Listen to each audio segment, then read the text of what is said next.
sọ fún wa pé ìjọ kan ọ̀ padà bó kákòókò wa náà máa lẹ̀ Allahu Akbar. wọ́n fi ti lọ́ọ̀tì ẹ̀ ọlọ́mọ sábàwá kẹ́ ọlọ́mọ sábàwá kẹ́ la hawla wala quwwata Illa billah. a lọ sí wá sí báyìí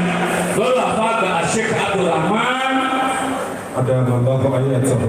bàbá wa ní gbọdọ̀ fún ọlọ́mọ sàkẹ́ kárí wọn pẹ́ àbáwá gbà ẹ̀ jáde gbogbo yóò rí Masha Allah wá sí lókàn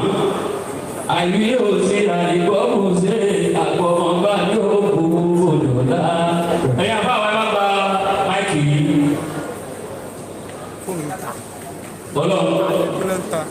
wọ́lá ìta gbọ́ ìtú sí àlékún pé fún ìmọ̀fì àfọ̀dábí wọ́lá aláhàwọ̀lá wọ́lá àbúwátá àfáà ẹja lè pè